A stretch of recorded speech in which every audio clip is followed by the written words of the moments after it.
आज हम सीखने के गौण नियमों पर चर्चा करेंगे। सीखने के गौण नियम अर्थात थार्नाडायक के गौण नियम भी इन्हें कहा जाता है। सीखने के गौण नियमों को हमने सीखने के द्वितीयक नियम और गौण द्वितीयक नियम भी इन्हें कहते हैं। इनको हमने 7 भागों में डिवाइड किया है। नंबर 1 पहला है निकटता का नियम। दूसरा है अभिवृद्धि का नियम। तीसरा है संबंध का नियम। चौथा है समीकरण का नियम और पांचवा है प्राथमिकता का नियम। छठा है नवीनता का नियम और सातवां है विपरीतता का नियम। तो इस प्रकार इन 7 महत्वपूर्ण नियमों पर सीखने के गौण नियमों पर हम अभी चर्चा करेंगे। दोस्तों, आज हम बात करते हैं सीखने के गौण नियमों के बारे में। सीखने के गौण नियम या थार्नाडायक के गौण नियम या सेकेंडरी लॉ ऑफ लर्निंग भी इन्हें कहा जाता है। दोस्तों, इन नियमों को हमने 7 भागों में विभाजित किया है सीखने की दृष्टि से, समझने की दृष्टि से। दोस्तों, पहला सीखने का गौण नियम है निकटता का नियम। दोस्तों, हम निकटता के नियम की बात करें। निकटता का नियम कहता है इस नियम के अनुसार एक दशा दूसरी अनेक दशाओं से मेल खा सकती है। जब हम एक वस्तु या स्थिति का ध्यान करते हैं तो दूसरी वस्तु जिसकी पहली वस्तु से संबंध है अनायास ही हमारे मस्तिष्क में आ जाती है। तो दोस्तों, निकटता का नियम इसको समझने की दृष्टि से, जैसे ताजमहल को अगर हम याद करते हैं तो आगरा, मुमताज, शाहजहां, मुमताज महल, यमुना नदी हमें स्वयं याद आ जाती है। अगर हम ओलंपिक खेलों की बात करें तो हमें डॉक्टर डी कोवर्टीन, यूनान नगर राज्य, ओलंपिक के प्रतीक, ओलंपिक ध्वज, ओलंपिक मशाल, ओलंपिक के अपने नियम इत्यादि चीजें हमारे दिमाग में आ जाती हैं। दोस्तों, इस नियम को समझने दूसरी दृष्टि से हम समझें कि गद्य की अपेक्षा पद्य हमें जल्दी याद हो जाता है, क्योंकि गद्य की पंक्तियां अर्थात कविता कहानी की अपेक्षा, उपन्यास की अपेक्षा कविता, दोहे, भजन,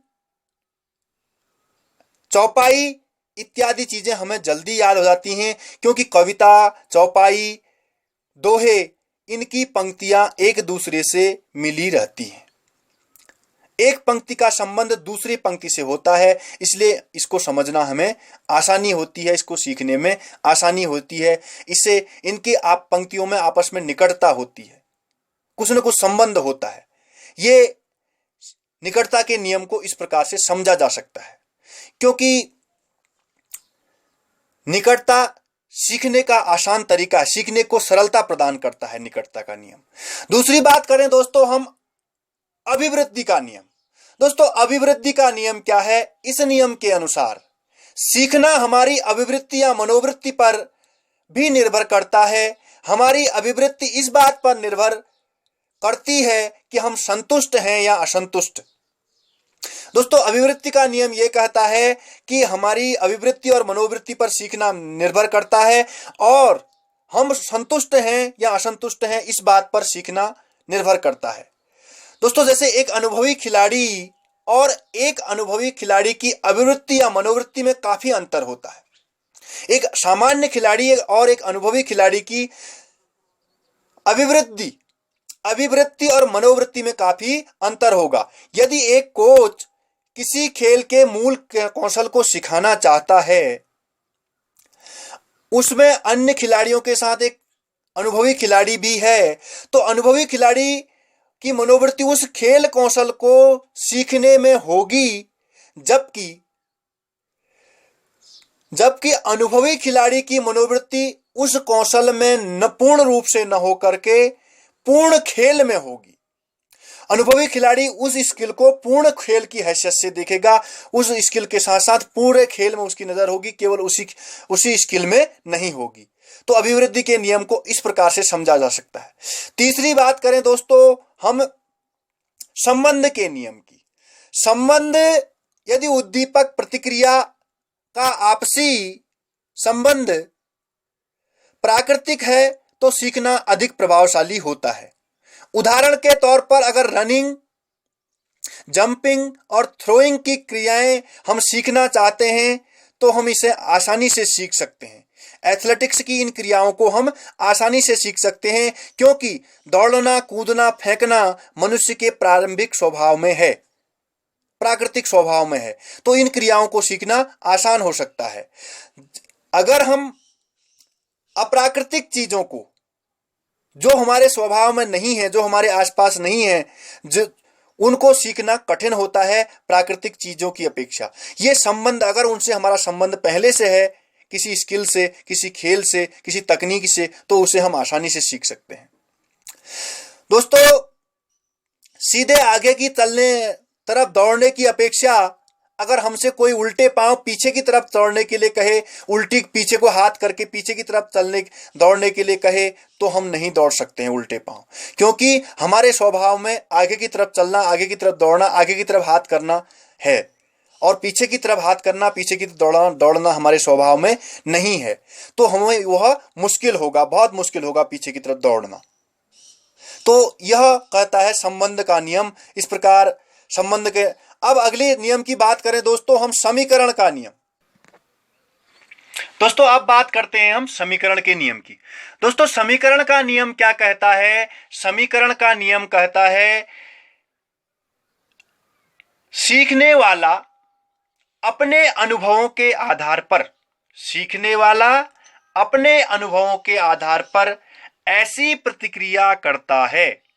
सीखने वाला अपने अनुभवों के आधार पर ऐसी प्रतिक्रिया करता है जो उसने ऐसी ही दशा में की है। उदाहरण के तौर पर लॉन्ग जंप ट्रिपल जंप को जल्दी सीख लेता है क्योंकि ट्रिपल जंप की क्रिया लॉन्ग जंप के समान होती है। लॉन्ग जंप करने वाला प्लेयर ट्रिपल जंप को आसानी से सीख जाएंगे क्योंकि लॉन्ग जंप और ट्रिपल जंप के स्किल मिलते जुलते होंगे। इसी प्रकार यदि हॉकी का खिलाड़ी फुटबॉल सीखना चाहता है तो वह फुटबॉल कुछ आसानी से सीखेगा क्योंकि हॉकी के कुछ स्किल फुटबॉल से मिलते जुलते हैं। हॉकी ग्राउंड और फुटबॉल ग्राउंड की बात करें और हॉकी के स्किल और फुटबॉल के स्किल की बात करें, कुछ मिलती जुलती क्रियाएं हैं, इसीलिए वह अच्छी तरह से जल्दी सीख जाएगा, उस युक्तियों को जल्दी सीख जाएगा। या फुटबॉल वाला हॉकी वाले से, खिलाड़ी से कहीं ना कहीं संबंधित स्किल सीख सकता है। अब बात करते हैं दोस्तों प्राथमिकता के नियम की। प्राथमिकता का नियम क्या कहता है? यह नियम तथ्य पर आधारित होता है। यह नियम कहता है कि first impression is the last impression.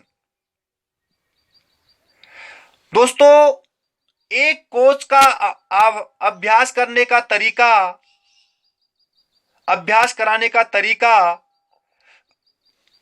एक शिक्षक का पढ़ाने का तरीका, बोलने का ढंग प्रभावशाली हो तो खिलाड़ी बहुत अच्छी तरह से और बहुत जल्दी सीख जाता है, अच्छी तरह से सीखता है और जल्दी सीख जाता है। तो यह उसके प्रभाव पर निर्भर करता है। इसे प्राथमिकता का नियम भी हम कह सकते हैं कि फर्स्ट इंप्रेशन, स्टार्टिंग में अगर विषय वस्तु सही है, सही तौर पर बालक इसके ग्रहण कर रहा है तो उसे सीखने में आसानी होती है। तो अगली बात आती है दोस्तों नवीनता के नियम। नवीनता का नियम क्या कहता है? ऐसे अनुभव जो नए, फ्रेश सीखे गए हैं वे हमें अधिक याद रहते हैं। जो बात अंत में सिखाई जाती है वो हमारे मस्तिष्क में अधिक रहती है अपेक्षाकृत उस बात के जो क्रिया के मध्य में सिखाई गई है। ऐसा भी कहा गया है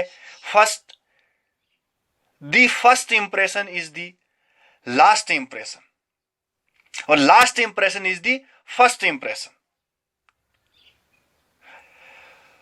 तो ये नवीनता का जो नियम है ये कहता है कि जो चीज हमें, जैसे हम कोई स्टोरी सुने, कोई कहानी सुने, कहानी का सार रूप में अंतिम शॉट हमें हमारे ध्यान में रहेगा, हमें याद रहेगा।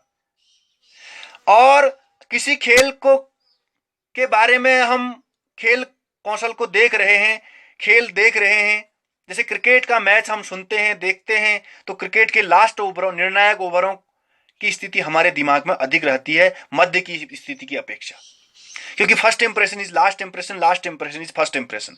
नवीनता का नियम यह कहता है पुरानी चीजों की अपेक्षा हमें नई चीजें अधिक याद रहती हैं। अगर वह